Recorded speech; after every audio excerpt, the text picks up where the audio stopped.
Selamat datang di channel Saham Cuan. Sebelum kita mulai, perlu saya ingatkan, video ini sepenuhnya untuk edukasi bukan ajakan beli atau jual. Semua keputusan investasi ada di tangan Anda. Saya harap video ini bisa memperkaya wawasan teman-teman tentang fundamental perusahaan, khususnya di sektor properti Indonesia. Yuk, langsung kita mulai. Profil perusahaan. PT Ciputra Development Tbk (CTRA) adalah salah satu perusahaan properti terbesar di Indonesia. Perusahaan ini bergerak di bidang pengembangan residensial berskala kota atau township residensial dan juga properti komersial.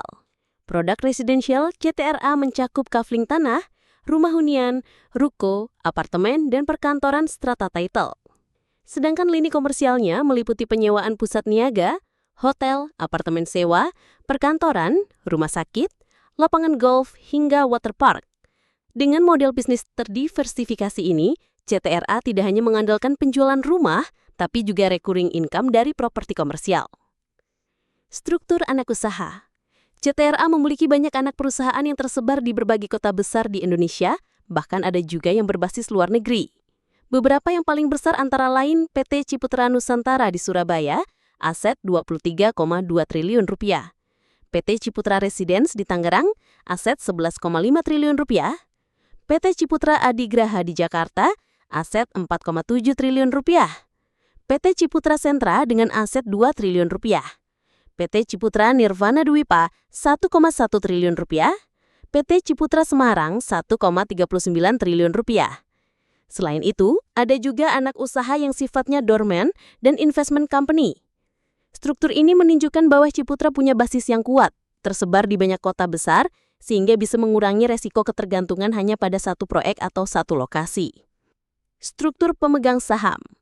Mayoritas saham CTRA dimiliki oleh PT Sang Pelopor sebesar 53,31%.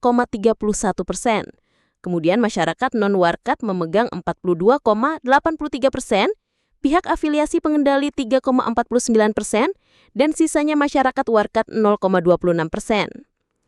Free float perusahaan cukup besar, yakni sekitar 42,8%, artinya saham ini cukup liquid di pasar. Kinerja keuangan. Q4 2025. A. Laporan laba rugi. Revenue Rp12,032 triliun. Gross profit Rp5,611 triliun. EBITDA Rp4,072 triliun. Net income Rp2,332 triliun. Artinya margin laba bersih berada di kisaran 18,25%, cukup baik untuk perusahaan properti. B. Neraca keuangan. Cash Rp10,197 triliun. Total aset Rp47,198 triliun. Total liabilities Rp21,734 triliun. Total equity Rp22,653 triliun. Total debt Rp6,951 triliun. Net debt negatif Rp3,245 triliun. Posisi net debt negatif menunjukkan kas perusahaan lebih besar dibanding total utangnya. Ini kondisi keuangan yang sehat. C. Arus kas. Operating cash flow Rp1,877 triliun. Investing cash flow minus Rp2,382 triliun. Financing cash flow minus Rp666 miliar. Free cash flow Rp126 miliar.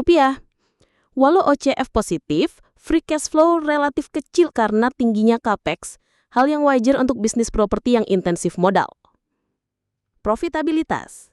Gross margin 44,3%, operating margin 27,98%, net margin 18,25%.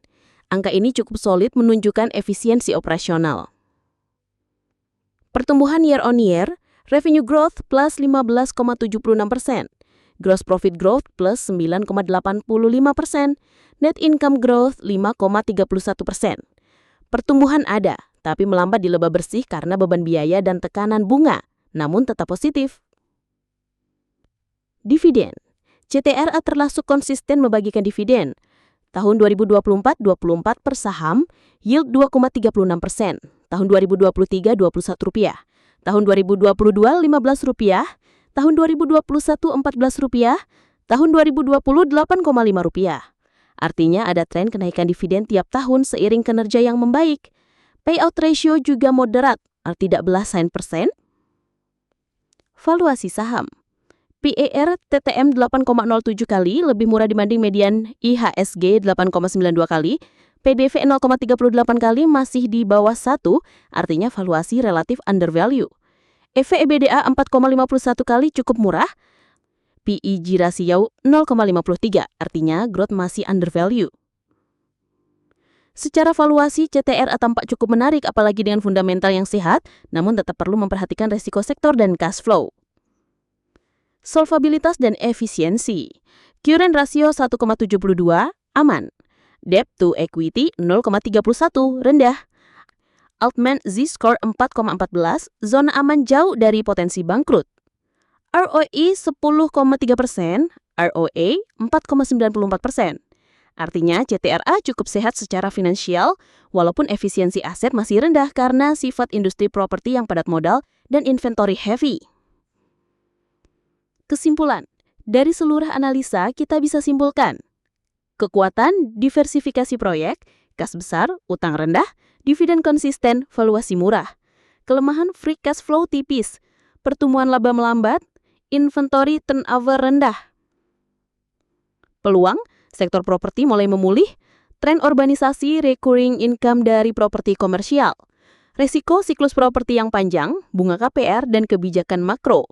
Secara keseluruhan, CTRA adalah salah satu emiten properti terbaik di Indonesia dengan fundamental sehat dan valuasi menarik. Namun tetap perlu memperhatikan risiko sektor dan cash flow. Itulah analisa lengkap fundamental PT Ciputra Development Tbk CTRA. Semoga bisa menambah wawasan teman-teman semua. Sekali lagi, ini bukan ajakan beli atau jual. Semua keputusan investasi ada di tangan Anda. Kalau menurut Anda, apakah CTRA layak masuk watchlist saat ini? Tulis pendapat Anda di kolom komentar. Sampai jumpa di video berikutnya, tetap semangat cuan bareng channel Saham Cuan.